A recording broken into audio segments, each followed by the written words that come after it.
Hello, I'm back again today.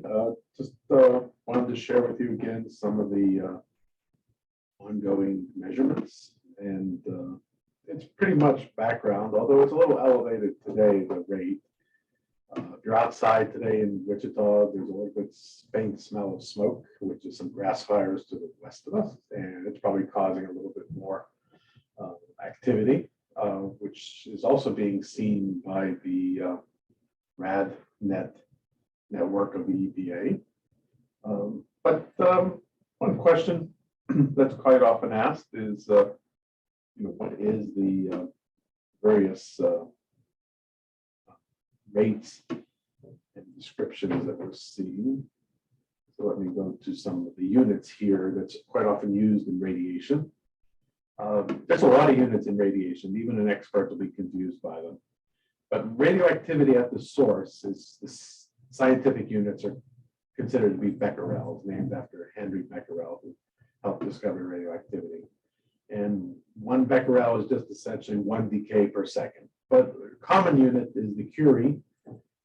Pierre and Marie Curie were also the co-discoverers of radioactive decays with Henry Becquerel. And that's just abbreviated CI for Curies. And 3.7 times 10 to the 10 decays per second is 1 Curie. So although we might have a source like 1 microcurie source or 10 to the minus 6 Curie source, which is what microcurie stands for, that would be like 3.7 times 10 to the third becquerels.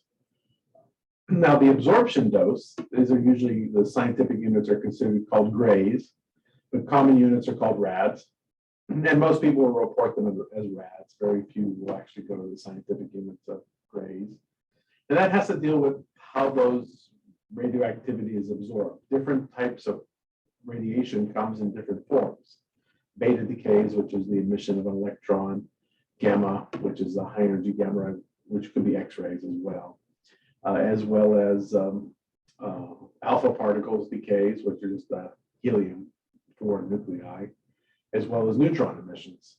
And they have a different absorption for each one of those particles. So we correct for that by calling it rads or grays. Dose equivalent because all these different particles emit not only different particles, but they emit them with different energies, and different energies are easier to absorb than some other energies. And so the scientific units are called sieverts, and quite often the common units are rems.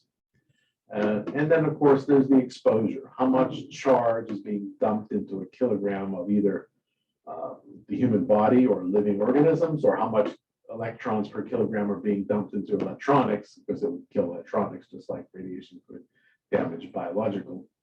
And those are Röntgens in the common units, but in scientific units, we prefer to call coulombs per kilogram, where a coulomb, of course, 1.6 times 10 to the minus 19th coulombs is the charge of an electron.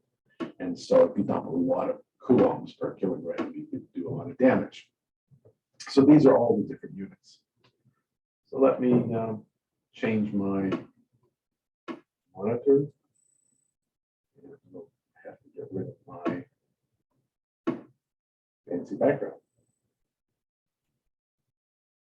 Okay, so this is the ongoing measurements. They're slightly elevated today, but not quite a factor of 2, but almost.